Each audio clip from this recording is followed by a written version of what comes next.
Հարգելի ներկաներ, ես նախ ուզում եմ ևս մեկ անգամ ընդգծել այս շրջադարձային փոփոխությունների համատեքստում նախագահ Թրամփի առանձնահատուկ դերը, որովհետև իհարկե նախորդող շրջանում բավական դրական ընթացք ուներ, չնայած նաև տեսանելի բարդություններով Հայաստան-Ադրբեջան խաղաղության գործընթացը եւ նախագահ Թրամփի անձնական ներգրավվածությունն էր այն վճռական գործոնը, որը հնարավորություն տվեց, որպեսզի մենք կարողանանք այս համաձայնության հասնել եւ նաեւ պիտի ասեմ, որ ասել եմ երեք խորհրդանում կամ նախորդ օրը, որ մեր ժամանակացույցը հետևյալն է. մինչև տարվա վերջ ամփոփել իրավական կամ կանոնադրական խնդիրները արդեն ձևակերպված տեքստով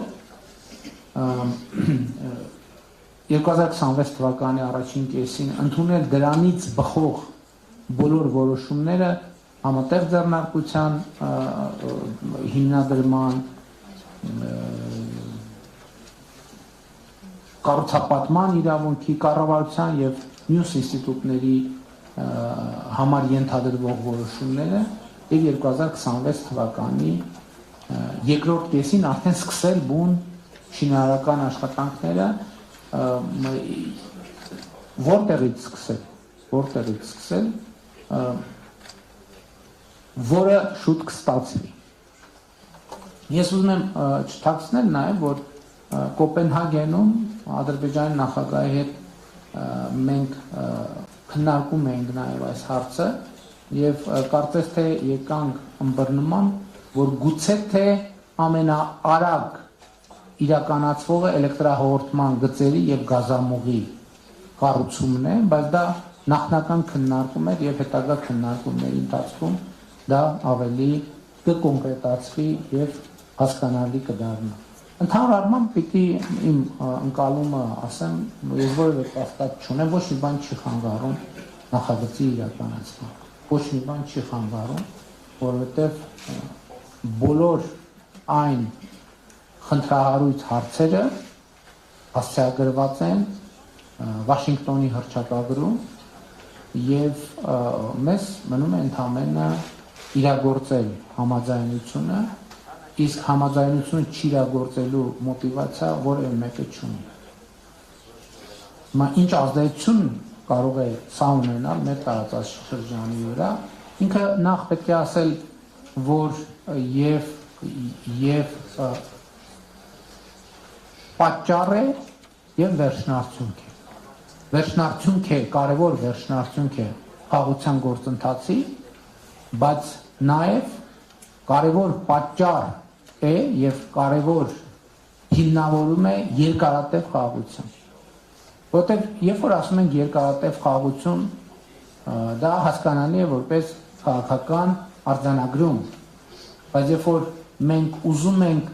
դիտարկել երկարատև խաղաղության գործիքները, մեխանիզմները,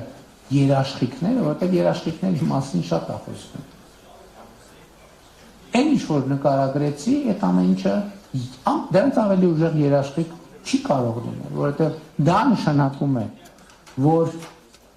չի լինելու մեր տարածաշրջանում ուժ, որը հետաքրքրված կլինի տարածաշրջանի ապակայունացման, որովհետև մի նախագիծ է, որը ձեռնտու է բոլորին, որը օգուտներ է բերում բոլորին։ Շատ մեծ նույնիսկ խաղաղության խաչմերուկ նախագծի ներկայացման ժամանակներում շատ մեծ քննարկում եւ գոռետեսություն կա, թե ինչպիսին կլինի այս նախագծի վերաբերյալ մասնավորապես Վրաստանի, Իրանի Իսլամական Հանրապետության, Ռուսաստանի Դաշնության արձագանքը եւ դիրքավորումը։ Եվ ես հենց օգոստոսի 8-ից հետո կարծիք հայտնեցի, որ օրինակ Ռուսաստանի Դաշնությունը այս նախագծի իրականացմամբ ամենահետաքրքրված կողմերից մեկն է եւ իմ այս գնահատականը ընդունվեց հորետեսությամբ, բայց մենք տեսանք, որ Ադրբեջանը Վաշինգտոնի համաձայնությունների արդյունքում ապաշրջափակված Հայաստանի համար ադրբեջանական երկաթուղու առաջին շահառուն դարձավ Ռուսաստանի Դաշնությունը։ Հաջորդը Իրանի Իսլամական Հանրապետությունը այս քարտեզը ակնհայտ է դարձնում ամեն ինչ, որ այս նախագիծը իհարկե այս նախագիծը նոր հնարավորություններ է բացում Պարսից ծոց, Սև ծով եւ Օմանի ծոց, Սև ծով տարանցման պոտենցիալի մեծացման առումով։ Եվ հասկանալի է, որ նախագիծը նույն չափ ձեռնտու է Վրաստանի եւ Իրանի Իսլամական Հանրապետության։ Նախագիծը ակնհայտորեն ձեռնտու է Հայաստանին, Ադրբեջանին, նախագիծը ակնհայտորեն ձեռնտու է Թուրքիային, նախագիծը ակնհայտորեն ձեռնտու է Միացյալ Նահանգներին, նախագիծը ակնհայտորեն ձեռնտու է Կենտրոնական Ասիայի երկրներին, նախագիծը ակնհայտորեն ձեռնտու է Չինաստանին եւ սա ես հասկանում եմ, որ տարօրինակ է հնչում, բայց այդպես ստացվել է։